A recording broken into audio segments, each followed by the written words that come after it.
은혜가 임할 줄로 믿습니다.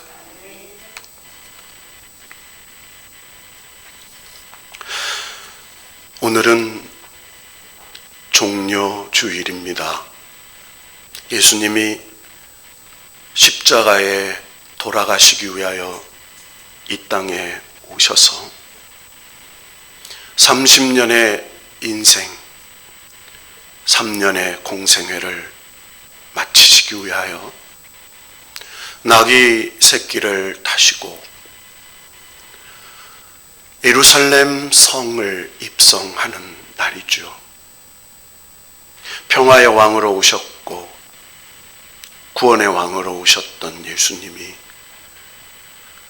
보잘것없는 나귀 새끼를 타고 들어갈 때 수많은 사람들이 환호합니다.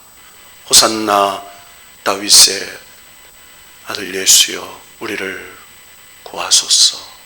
호산나 호산나 우리를 구원하소서.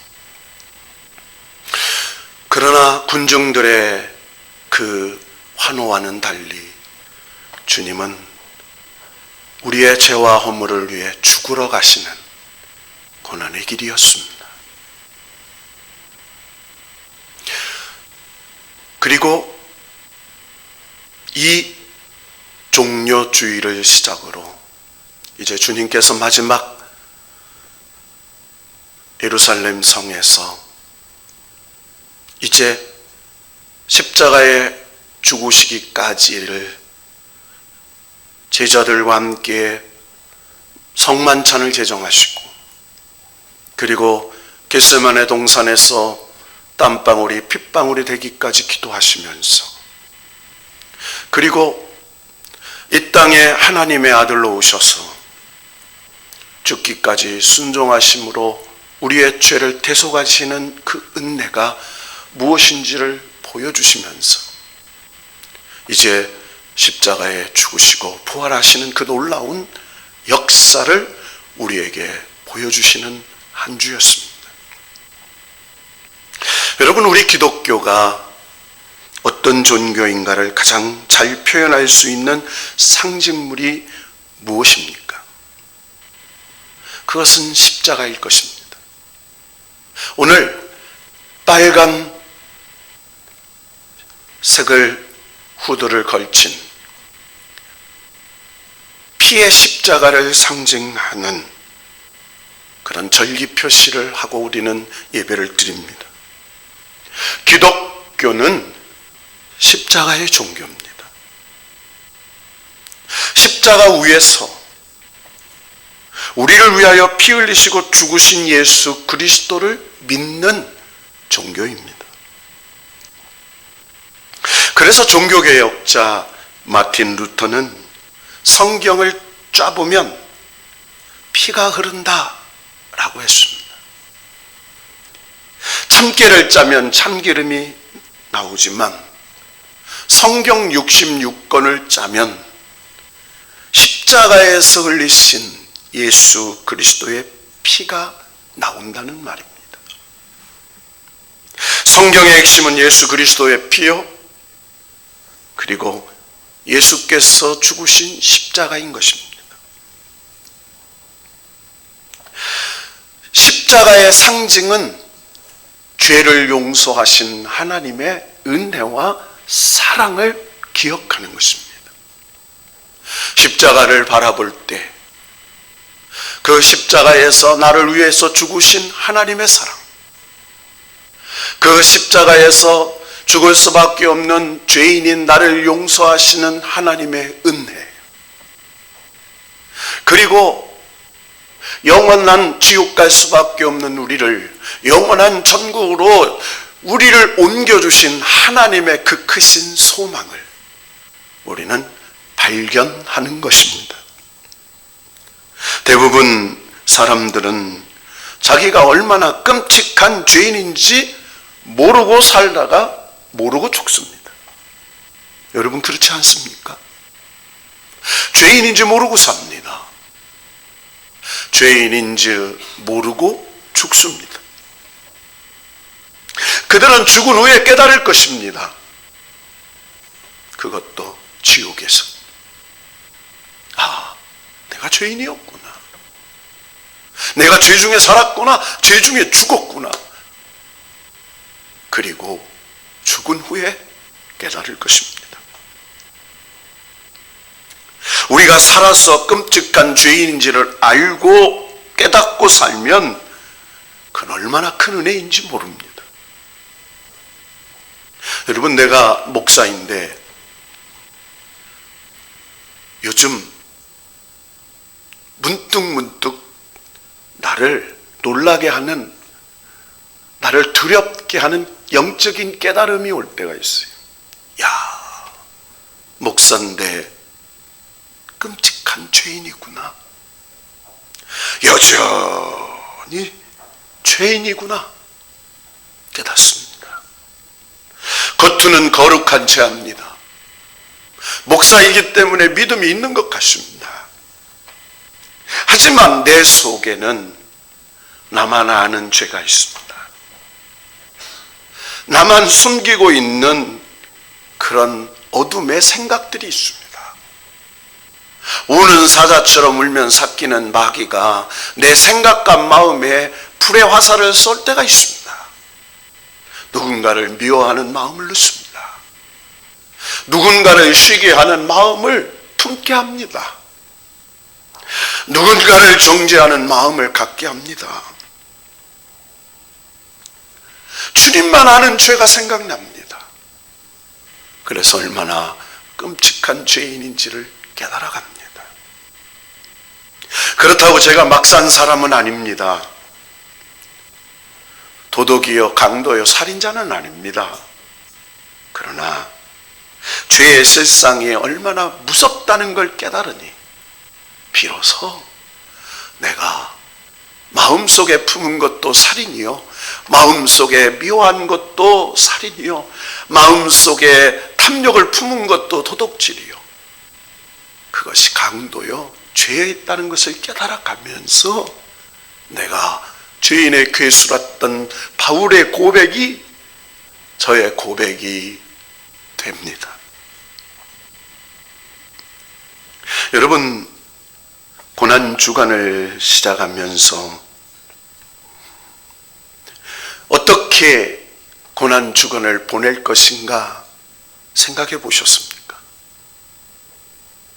여러분, 우리는 이 고난주간, 특히 사순절을 다 보내고 남겨놓은 이 한 주간의 고난주간이 우리에게 어떤 의미가 있고, 그리고 이 고난주간을 통해서 우리가 어떤 깨달음을 얻고, 그리고 이 고난주간을 어떻게 준비해야 하나님께서 우리에게 주시는 부활의 능력과 부활의 은혜와 부활의 축복을 받아서 부활의 사람답게 살아갈 수 있는 하늘의 영광을 부어주실 때 우리는 주님과 함께 부활하고 주님과 함께 기뻐하고 주님과 함께 영광을 돌리는 그런 사람으로 거듭나야 되는데, 우리는 어떻게 준비하며 살아야 하는 것일까? 여러분, 생각해 보셨습니까? 여러분, 우리는 이걸 생각하기 전에 우리는 이것을 다시 한번 질문해 봐야 돼요. 우리가 이 질문 앞에 무력하기 때문에 확신 없는 신앙으로 사는 거예요. 여러분, 가끔 이단 종파 사람들이 길거리 지나다 보면 여러분 앞에 다가와서 이렇게 묻는 사람들이 있을 거예요. 구원 받으셨습니까? 여러분, 그런 사람 있잖아요. 구원 받으셨습니까? 여러분, 이 질문 앞에 우린 뭐라고 답할까요? 어떤 사람은 머뭇거리긴 합니다. 구원 받았는 것 같은데 안 받은 것 같기도 하고, 구원은 받은 마음의 확증은 있는데 내가 삶의 속을 들여다보니 여전히 죄인인 것 같고 구원의 확신이 없는 사람들이 있어요. 그래서 이단 종파들이 우리 그리스도인들에게 다가와서 14만 4천 명 속에 들어가야 합니다 라고 우리를 미혹하는 거예요. 여러분, 14만 4천 명에 들어가야 구원받습니까? 요한계시록에 보면 666이라는 숫자가 나옵니다. 666이라는 숫자는요, 바로 마귀의 숫자입니다.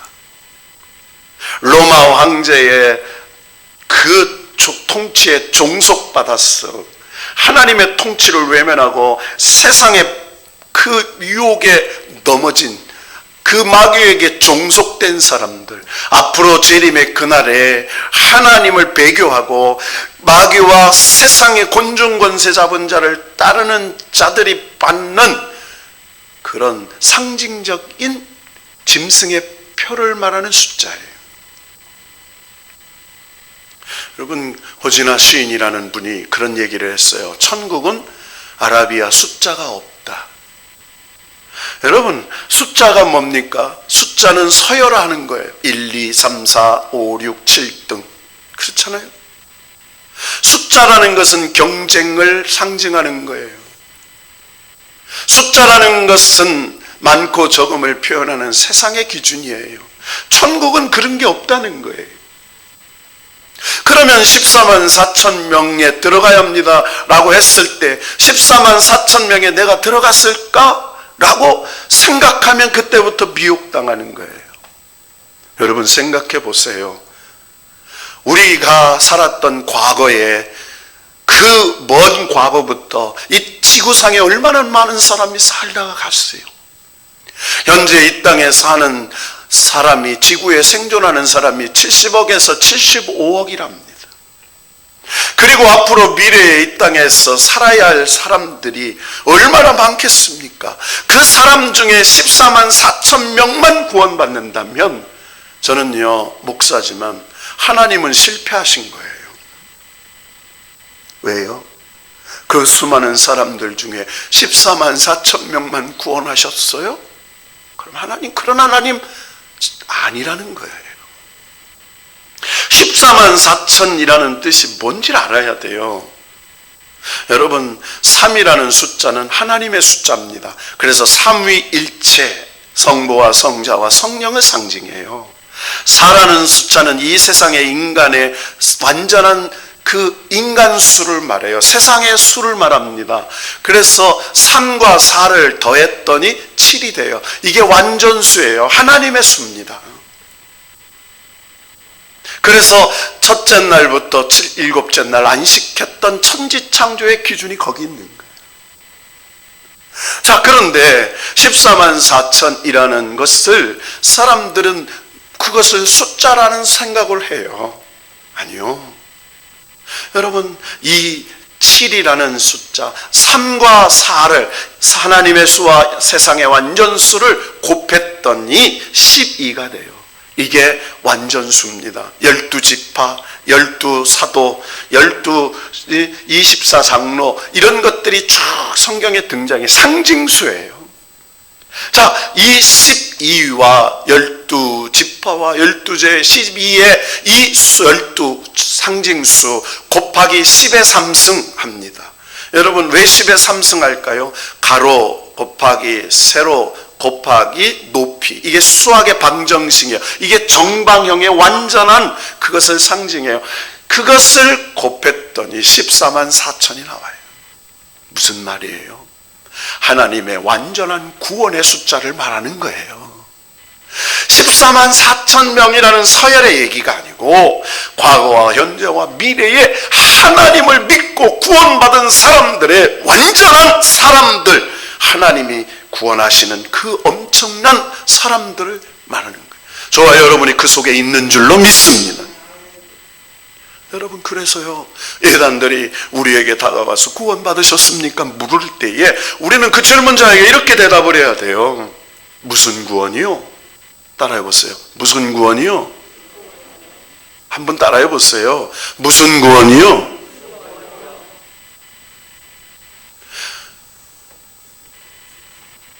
그러면 그 질문한 사람이 구원받았습니까? 라고 질문한 사람에게 무슨 구원이요? 하면 그는 이렇게 얘기할게요.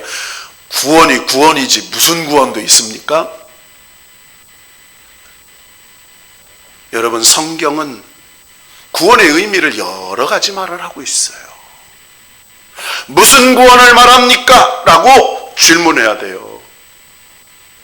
성경은 병든 자를 고쳐주신 예수님의 육체의 구원이 있어요. 내가 구원을 받았느니라. 내 믿음대로 될지어다. 이게 육체의 구원을 말해요. 여러분, 세상에서 찢기고 상하고 그리고 세상의 고난과 고통으로 마음이 찢겨서 심령이 가난한 자들이 있잖아요. 예수 그리스도께서 찾아오셔서 평강이 내게 있을지어다 선포함으로 하나님의 은혜가 내 마음에 녹아들었어. 찢어지고 파열됐던 마음을 회복시키는 마음의 구원이 있어요. 여러분, 저와 여러분의 삶에 마음의 평강의 구원이 있기를 축원합니다. 여러분, 그것뿐입니까? 여러분, 죄로 말미암아 죽을 수밖에 없는 공중권세 잡은 사단에게, 그래서 예수 그리스도가 누군지, 예수 그리스도가 우리를 구원하러 오신 메시아인지, 하나님이 우리를 구원하셔서 영원한 처소를 예비하신 하나님인지도 모르고 살던 내가 성령의 은혜로 내가 너를 지명하여 불렀나니, 포인트 아웃, 하나님이 콕 찍어서 나를 불러서 예수 그리스도의 성령의 은혜로 구원받게 하셨다는 사실, 그 영혼의 구원이 하나님께 임하는 거예요.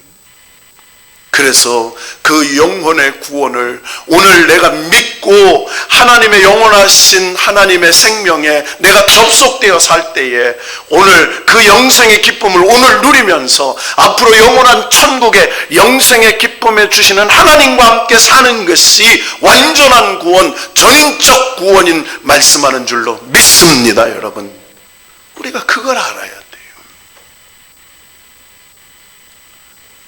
여러분, 그런데요, 문제는 우리가 이 구원의 방법에 확신이 있냐는 거예요. 내가 구원의 확신이 있나? 내가 구원받았다는 증거가 뭐냐? 여러분, 우리 그렇잖아요. 우리는 설교를 들으면서 예수가 믿어지고 예수가 나의 구원자이심을 믿고 내가 천국 갈 줄로 믿으면 구원받았다고 확증이 있다고 그래요. 맞아요. 맞습니다. 그런데 여전히 우리는 그 확증에 사람들이 늘 아쉬워한단 말이에요. 18세기 고트롤 레싱이라는 사람이 있어요. 고트롤트 레싱이라는 사람은 작가입니다. 아주 신앙이 신세한 사람이에요. 그 사람이 쓴 책이 현자나탄이라는 책이 있습니다. 이 현자나탄이라는 책 속에 이런 이야기가 하나 소개되고 있습니다. 어떤 사람이 반지 하나를 입수했어요. 그 반지는 아주 귀한 반지였습니다. 그 반지는 이런 전해 내려오는 전설이 있었어요. 이 반지를 끼는 사람은 하나님의 사랑을 받는다.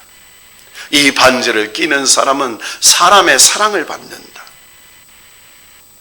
자, 그러니까 하나님의 사랑을 받으면 얼마나 좋겠어요, 그죠? 여러분, 옆 사람 축복합시다. 하나님의 사랑을 많이 받으시기를 바랍니다. 한 번 더 합시다. 사람의 사랑을 많이 받으시기 바랍니다. 여러분, 하나님 사랑과 사람 사랑을 받으면 놀라운 거죠. 이 사람이 살면서 그 반지 때문인지는 모르지만 하나님 사랑과 사람 사랑을 많이 받았어요. 이제 죽을 날이 가까우는데 이 반지를 자기 아들들에게 물려줘야 되는데 아들이 셋인 거예요. 반지는 하나예요. 자, 이 반지를 물려줄 만한 아들을 살펴보니까 다 셋이 훌륭해요. 신앙생활도 잘하고, 그리고 정말 사람들에게 인정받고 하나님 사랑받고, 정말 그 우열을 가리기 어려울 정도로 이 세 아들이 괜찮아요. 여러분, 아버지가 고민이 안 되겠어요? 깊은 고민을 하다가 한 가지 생각이 떠올랐어요. 이 아버지가 하루는 귀금속을 쇠공하는 쇠공사를 부른 거예요. 그리고 그 반지를 주면서 이렇게 말했습니다. 이 반지하고 똑같은 걸 2개만 더 만들어 오라고. 몇 개? 2개. 2개만 더 만들어 주세요. 여러분, 그 아버지의 의도를 알지 않겠어요? 똑같은 반지를 2개를 더 만들어 온 그 반지를 아들 3사람에게 각자 모르게 하나씩을 주었어요. 그리고 아버지가 돌아가셨어요. 아버지가 돌아가신 후에 아들들이 어느 날 보니까 반지를 끼고 있는데 다 반지를 끼고 있는 거예요. 그러면서 마음속으로 생각하기를 아마 내가 낀 반지가 진짜 반지고 형들이 낀 반지가 가짜 반지일 거야 라고 생각하면서 내 반지가 진짜요? 아니야, 내 반지가 진짜요. 이렇게 말로 다투다가 결국은 재판정 앞에 간 거예요.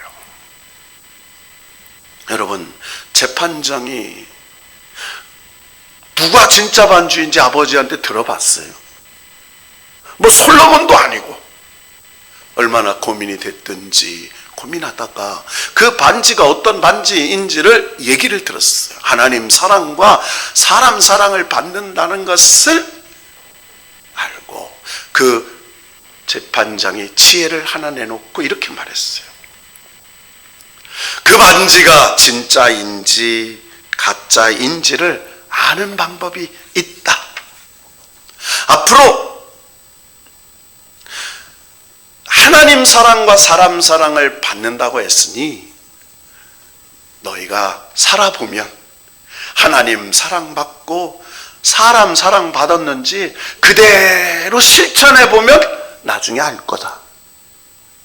살아보면 알게 될 것이다 라고 얘기하는 거예요. 여러분, 이 레싱의 이야기에 참 중요한 얘기가 있죠. 자기가 구원받았다고 하면서도 욕심과 사나움이 있어요. 내가 구원받았다고 하면서도 여전히 배타적이에요. 여전히 원망과 불평이 있어요. 내가 구원받았다고 하면서도 사람에게 상처를 줘요. 사람을 미워해요. 여러분, 자기가 구원받았다고 하는 것은요, 일그러진 내 생명이 하나님의 사랑으로 온전히 회복되는 거예요. 내가 구원받았다고 하는 것은 깨졌던 마음이 하나님의 사랑으로 온전히 회복되는 거예요. 더러웠던 내 삶의 마음이 순수하게 바뀌어지는 거예요. 여러분, 구원받았다는 확신이 없어요? 그러면 그렇게 살면 돼요. 하나님 사랑하고 사람 사랑하고. 그래서 이 구원받은 사람의 놀라운 특징이 뭔지 아세요? 여러분, 바로 감사하는 거예요. 여러분, 내 마음에 예수 그리스도의 사랑과 은혜가 작동되면 어떠한 환경 속에서도 감사하는 겁니다. 하나님의 세상과 은혜를 보며 감탄하는 거예요. 여러분, 언제부터인지 이 세상에요, 감탄이 없어졌어요. 이야, 놀라운 일이다. 하나님이 하신 일이야. 이게 없어졌어요. 이게 마귀의 놀라운 계략이라는 거예요.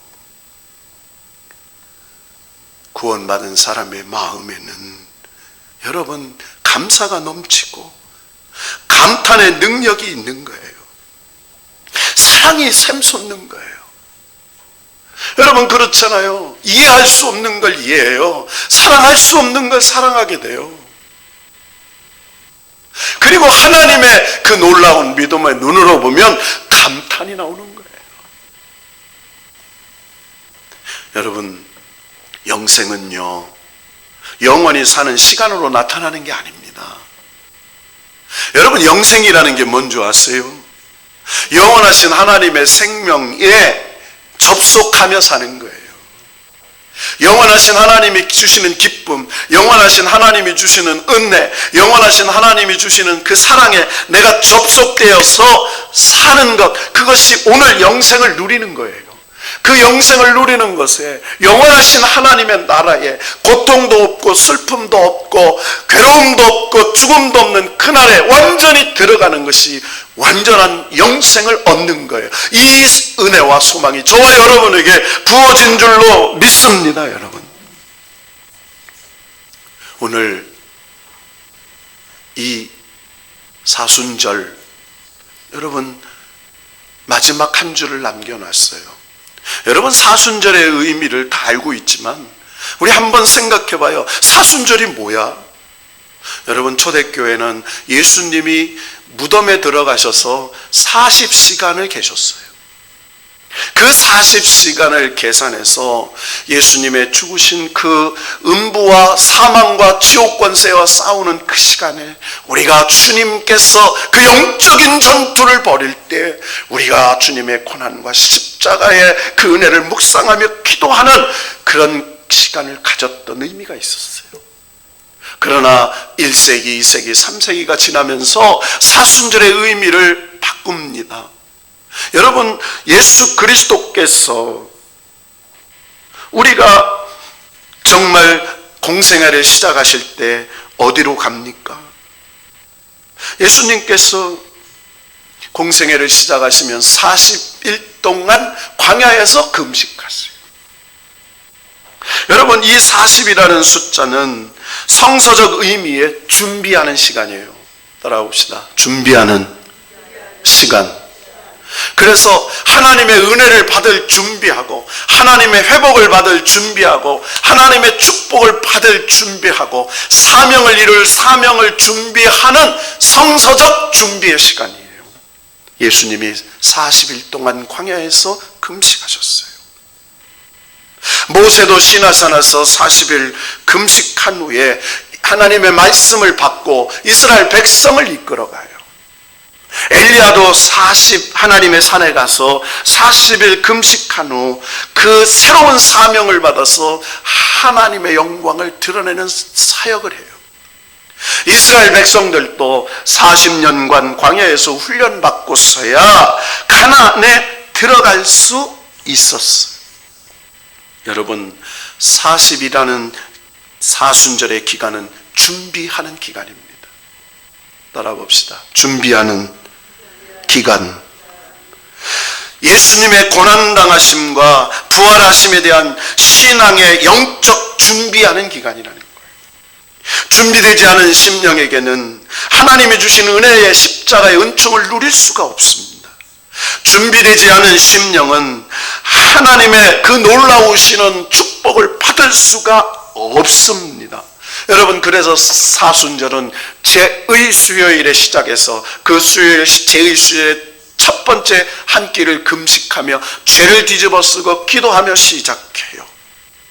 그리고 이제 돌아오는 금요일, 주님께서 운명하시는 오후 3시까지, 아침 9시에서 오후 3시까지 운명하시는 그 시간까지 금식하면서 우리가 마지막 예수 그리스도의 그 놀라운 구원의 은총을 동참하면서 이제 사망과 죄와 어둠의 권세를 깨뜨려 부활하시는 주님, 그리고 그 놀라우시는 축복을 부어주실 은혜의 그릇으로 준비하는 기간이라는 거예요. 그래서 사순절은 참회와 회개로 준비해야 합니다. 그래서 우리는 지난 사순절 동안 그렇게 개인적으로 사순절의 의미를 감당해 왔어요. 여호와는 마음이 상한 자에게 가까이 하시고 중심에 통회하는 자를 구원하시도다. 시편 34편 18절의 말씀이요. 하나님은 통회하는 자에게 가까이 하세요. 차 사순절의 두 번째 의미는 무엇이에요? 훈련과 교육을 준비하는 시간이에요. 이번 사순절은 코로나로 인하여 우리가 성찬과 세례를 줄 수가 없어요. 그런데 한 가지 생각해 보면 부활절날 세례 많이 줍니다. 부활절에 우리가 그 성찬의 의미를 가면서 부활의 소망을 갖게 돼요. 그래서 이 사순절은 훈련받는 기간이에요. 그래서 기도 훈련이 있습니다. 말씀 훈련이 있어요. 경건이 훈련이 있고요. 금욕과 절제 훈련이 있어요. 그래서 내일부터 한 주일 동안 우리가 하나님 앞에 40일 새벽 기도는 하지 못하지만 고난주간 6일 동안만이라도 하나님께 깨어 기도하는 사순절 특별 새벽 기도를 갖는 것, 기도의 훈련을 하는 거예요. 사사기 7장에 보면 하나님의 기도의 300용사를 기도원 용사를 쓰세요. 하나님은 훈련된 군병을 사용하세요. 하나님은 훈련된 다니엘, 사드락과 메삭과 아벳느고를 쓰셨던 것처럼 하나님 우리를 준비시키는 줄로 믿어요, 여러분. 사순절을 통해서 신앙생활을 제대로 하고 성수주일에 대하여 다시 한번 생각하고 사순절에 열심히 성경을 보면서 그리스도께서 내게 주신 복음의 능력이 무엇인지를 다시 한번 상고해 보는 거예요. 세 번째로 사순절의 의미는 예수 그리스도의 고난에 동참하는 겁니다. 따라합시다. 고난에 동참한다. 여러분, 새벽 기도 어려워요. 죄송하지만요, 우리 지금 무슨 사회적 거리두기 하자면서 3월 달부터 2월 마지막 주부터 2주, 또 2주 계속 연기해요. 여러분, 그렇게 끝나는 게 아니에요. 하나님이 종식시켜줘야 돼요. 여러분, 우리 요셉이도 지하철 타고 출근하고, 우리 주영이도 마찬가지게. 제가 그때 깨달은 게 있어요. 저 먹다가 나왔어요.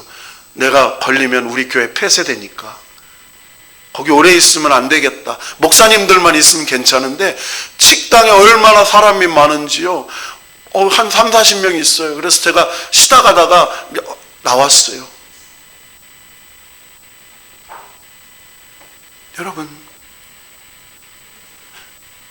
이 사순절은 깊이 고난을 묵상하며 주님의 그 고난당하심에 동참하는 거예요. 여러분, 이 고난 주간에 한 끼라도 금식해 봐야 되잖아요. 괜찮아요. 한 끼라도. 몇 끼라도? 한 끼라도. 옛날에는 우리 교회가 40일 동안 릴레이 금식 기도도 하고 했는데 세상의 하수산에서, 그러나 우리가 한 끼라도 하나님 앞에 금식해야 되잖아요. 아니면 세 끼라도 성금요일인 만큼이라도 그걸 모아서 하나님 앞에 특별헌금을 드리고 부활절 예물을 드리고 별도로 하나님 앞에 부활의 소망을 주신 하나님 앞에 우리가 무엇인가를 헌신해야 되잖아요. 말씀을 정리합니다. 여러분, 오늘 말씀에 보니까 뭐가 등장해요?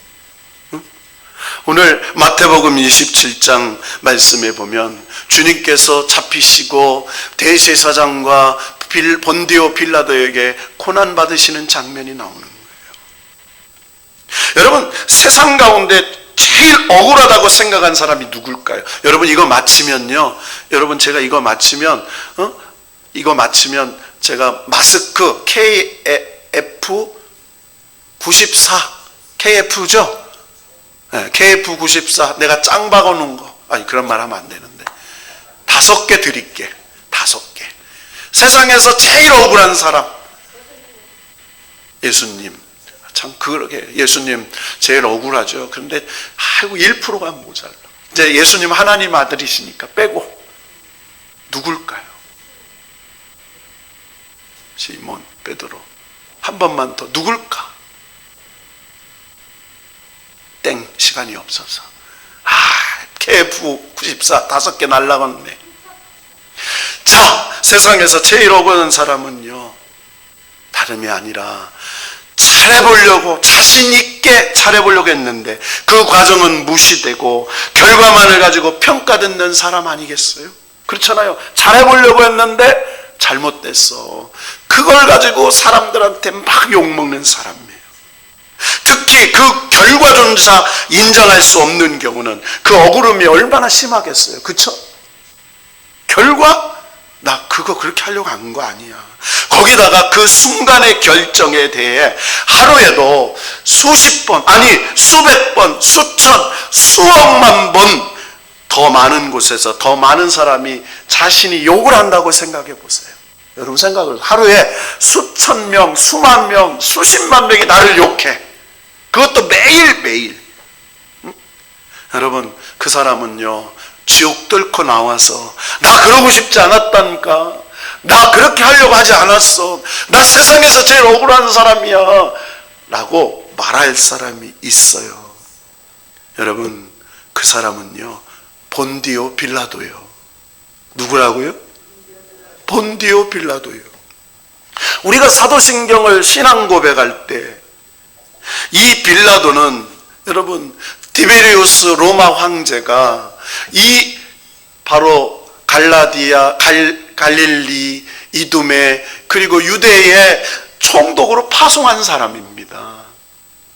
여러분, 이 빌라도가 파송받아서 그의 권력이 뭐냐면, 그 총독으로 유대, 갈릴리, 사마리아를 사형 집행권, 형사법과 그리고 이 회당, 모든 그 사내들인 공의의 결정을 번복할 수 있는 권한과 군사, 사법, 종교를 관장하는 권력을 갖고 왔어요. 그 당시에 그가 부임받았더니 예수라는 젊은 청년을 끌고 와서 재판하는 거 아닙니까? 여러분, 본디오 빌라도는 예수가 누군지 잘 몰랐어요. 그런데 어느 날 대제사장과 서기관들이 젊은 예수를 데리고 와서 그를 사형시켜달라고 하는 거예요. 로마법에도 죄인의 인권이 있어서 밤에 신문을 못합니다. 그런데 밤에 끌고 왔어요. 그것도 채찍에 맞았어. 묶인 채로. 얼마나 정말로 정상적인 법 절차를 다 어기고 예수님을 붙잡았어요. 여러분, 본디오 빌라도도 유대교와 유대교인들을 싫어했어요. 성경을 보면요. 재판했던 내용을 들어보니까 예수의 사건 전체가 자신과 무관한 유대인의 문제고 종교적 사안이라는 걸 깨달아요. 그래서 예수가 로마의 정치적 위협이 아니라는 사실을 알고, 예수가 무죄임을 알고 요한복음 18장 38절, 그리고 석방시켜 주려고 나름대로 요한복음 19장 12절에 노력한 것이 나옵니다.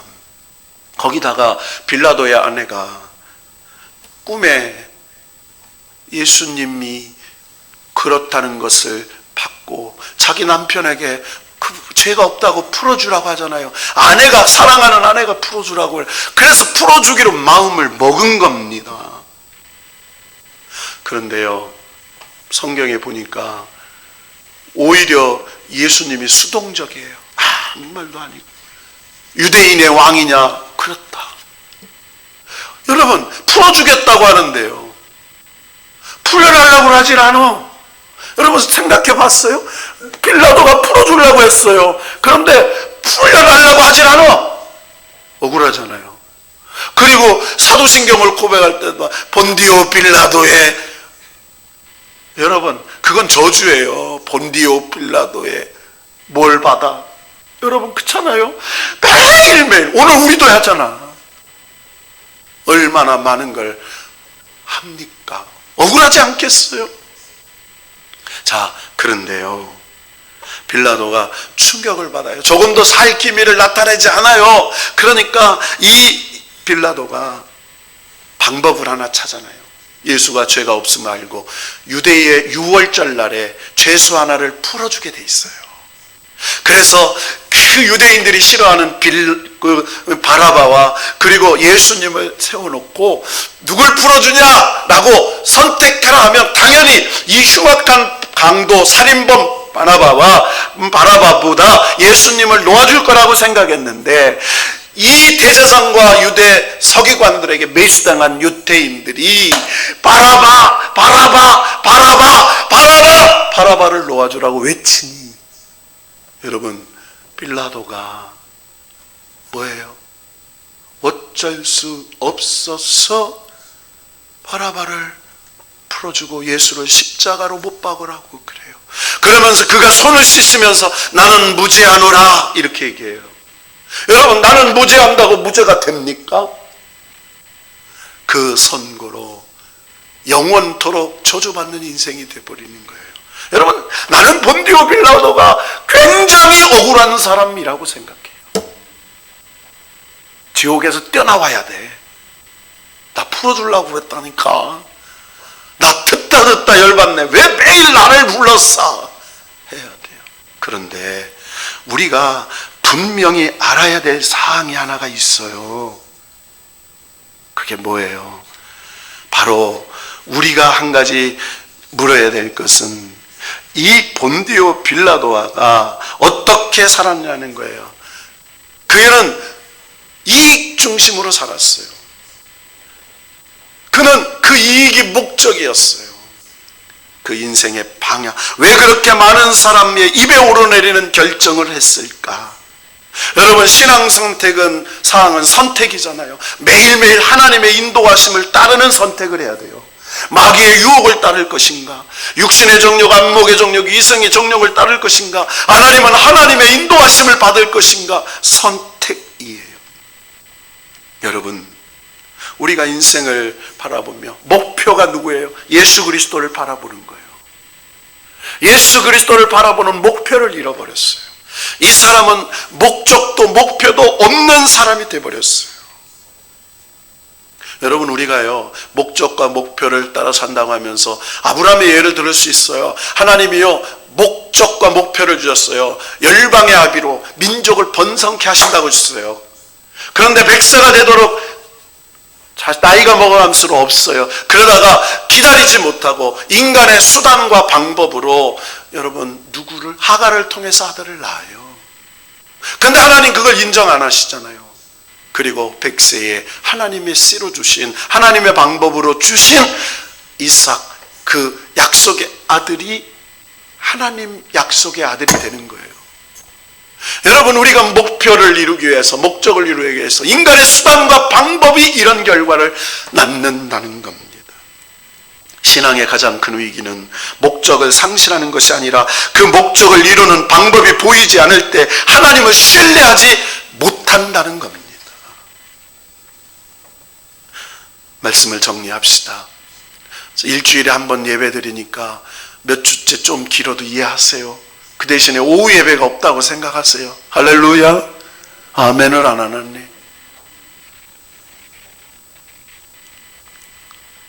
여러분, 마가복음 7장 31절에 보면 35절까지 말씀이에요. 예수님이 두루 지방 그리고 시돈을 지나 데가볼리 지방을 갈 때 기먹고 말 더듬는 자를 데리고 와요. 그때 예수님께서 그의 양귀에 손가락을 넣고 침을 뱉어 그의 손을 대시며 하늘을 우러 탄식하며 이렇게 말해요. 에바다! 이렇게 말해요. 따라합시다. 에바다! 에바다! 열리라! 이런 말이에요. 귀가 열리고 혀가 열렸어요. 풀렸다는 말이에요. 여러분, 저와 여러분의 삶에 이 나라, 이 교회, 우리 교회 에바다의 역사가 일어나기를 축원합니다. 풀려지는 거예요. 에바다. 에바다. 여러분, 이게 뭐예요? 무슨 뜻이에요? 하나님의 말씀을 선택한 거예요. 예수님은 언제나 열고 풀리는 그 믿음의 선택을 하셨어요. 여러분, 하나님 중심의 사람이 아니었어요. 빌라도는 마태복음 27장 24절에 보면 밀란이 일어날까 두려워 이렇게 얘기했어요. 데셀레이션 했어요. 여러분, 그는 뭐예요? 감정적으로 처리했어요. 여러분, 우리가 감정적으로 처리할 때가 많잖아요. 나는 무죄하다. 밀란이 일어날까 두려워. 너희들 마음대로 해라. 여러분, 우리가 신앙생활하면서 감정적인 처분을 할 때 얼마나 많아요. 여러분, 하나님의 인도를 받는다는 건 다른 게 아니에요. 우리가 디셀레이션이 아니라 컨셀레이션이 돼야 돼요. 성령의 인도하심을 받아야 돼요. 여러분, 저와 여러분에게 성령의 인도하심이 있기를 축원합니다. 여러분, 자, 어떤 청년이 하나 와서 목사님에게 이렇게 질문했대요. 목사님, 이렇게 힘들어 이렇게 힘들게 인생을 사는 삶이 아니라 그냥 쉽게 살면 안 될까요? 여러분, 그 목사님께서 뭐라고 대답하셨을까요? 그렇게 살지 마. 그랬대요. 쉽게 사는 게 인생이 아니라는 거예요. 어렵지만 믿음으로 사는 게 인생이에요. 어렵지만 믿음으로 사는 거예요. 우리가 인생을 달려올 때마다 고비마다 고난도 있고 역경도 있었어요. 그때마다 주님께서 우리에게 말씀하세요. 어렵지, 힘들지, 병들어서 아프지, 그때마다 믿음대로 될지어다. 그래서 어렵지만 믿음으로 살려고 주님 바라보면 에바다의 역사가 나타난다는 겁니다. 오늘 이 이사야 53장에 보면 여러분 4절부터 6절에 중요한 단어가 하나 나오는데 우리라는 단어가 9번 나와요. 몇 번요? 9번. 우리의 죄 때문에, 우리의 질고 때문에, 우리의 죄악 때문에 우리가 평화를 누리고 우리가 마음을 입었던, 계속 이걸 나라고 넣고 읽어야 돼요. 나의 죄악 때문에, 나의 허물 때문에. 그래서 여러분 이 고난주간에는요, 이사야 53장을 보면서 십자가를 바라보며 세 개의 십자가를 발견해야 돼요. 첫째는 나를 위하여 죽으신 주님의 십자가를 발견해야 돼요. 내 죄 때문에, 내 죄와 허물 때문에 주님이 십자가에 죽으셨구나. 그걸 발견해야 비로소 하나님의 구원받은 백성이 되는 거예요. 은혜가 임하는 거예요. 그것뿐이 아니에요. 두 번째 십자가, 주님과 함께 내가 죽은 십자가를 발견해야 돼요. 주님만 죽으면 소용이 없어요. 주님 죽으실 때 내가 죽은 십자가, 주님이 죽으신 게 내가 죽은 거야. 내 죄 때문에, 내 허물 때문에, 내 악함 때문에 죽으신 거야. 주님과 죽으실 때 나도 죽고 주님 부활하실 때 나도 부활하셨어. 할렐루야. 이게 부활의 신앙이에요. 주님 죽으실 때 나도 죽었어요. 주님 부활하실 때 나도 부활했어요. 그걸 믿는 거예요. 마지막 세 번째 십자가는 주님께서 나에게 주신 십자가예요. 나를 부인하고, 자기를 부인하고 자기 십자가를 지고 나를 따르라. 여러분, 내가 짊어져야 할 십자가 있어요. 주님이 지라는 십자가가 있어요. 성가대가 십자가일 수도 있어요. 다음 주일에 부활주일인데 어떻게 하나? 기도 중에 제가 다음 주일에 부활절 계란을 해야 되는데, 다음 주일에 부활의 떡을 해야 되는데, 여러분, 우리가 하나님 앞에 주신 사명의 십자가가 있잖아요. 이 고난주간에 사명의 십자가를 다시 발견하고 그거를 짊어질 수 있어야 돼요.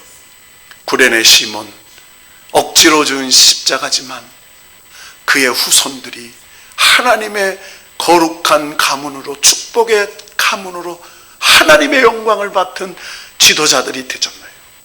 여러분 때문에, 여러분 손자 손녀들이, 여러분 때문에 자자손손이 하나님의 백성으로 놀라운 은혜의 가문으로 부흥될 줄로 믿으시기를 축원합니다, 여러분. 그래서 이 사순절에는 우리는 무엇을 준비해야 되나요? 하나님 앞에 이제 어떻게 살아야 될까? 세 가지만 말하고 말씀 마칠게요. 한 주일 동안 하나님의 말씀을 읽어야 돼요. 마태복음에서 요한복음까지 복음서를 읽어요. 읽고 또 읽고, 읽고 또 읽어보세요. 어느 날 예수의 피가 여러분의 심령에 들어올 거예요. 말씀을 읽으세요. 두 번째로는 하루 3번씩 기도하세요. 아침에 새벽 기도 멀어서 못 오시는 분은 새벽에 깨워서, 그리고 정오에, 그리고 저녁에 하루 3번씩 기도하면서 하나님 앞에 간구하세요. 마지막 세 번째로는 하루에 한 끼, 아니면 금식을 못 하시는 분은 특별히 한 번씩이라도 하나님의 정말 은혜 앞에 나와서 하나님, 내가 하나님 앞에 헌신을 다짐하겠습니다 라고 하는 금식의 헌신, 전도의 헌신, 아니 그것보다는 봉사의 헌신, 나름대로 내가 할 것을 찾아서 헌신하는 한 주간이 되기를 바랍니다. 그리하면 이 은혜의 그릇들이 준비하여 지금까지 느끼지 못했던 이 하얀색의 철쭉이 하나님의 부활을 상징하는, 하나님의 영광을 상징한다면 저와 여러분의 심령의 부활의 꽃이 피어서 주 예수 이름으로 명합니다. 우리 대한민국 한반도를 거듭싸고 있는 이 전염병의 질병이 떠나가게 하옵시고, 이 지구촌을 하나님 두렵고 떠는 이 질병이 소멸되게 하옵소서. 여러분, 스페인 독감, 그리고 메르스, 사스, 수많은 하나님 질병들, 수많은 사람들이 죽어서 사람이 고친 게 없어요. 하나님이 물러갈 때가 돼야 물러가는 거예요. 여러분, 하나님 손에 있습니다. 보이지 않는 바이러스를 무서워하지 말고 보이지 않는 하나님을 경외하면서 다시 한번 부활의 소망으로 무장하는 저와 여러분 되시기를 주 예수의 이름으로 선포합니다. 하나님 아버지, 감사합니다. 참 어렵고 힘든 인생을 삽니다. 주님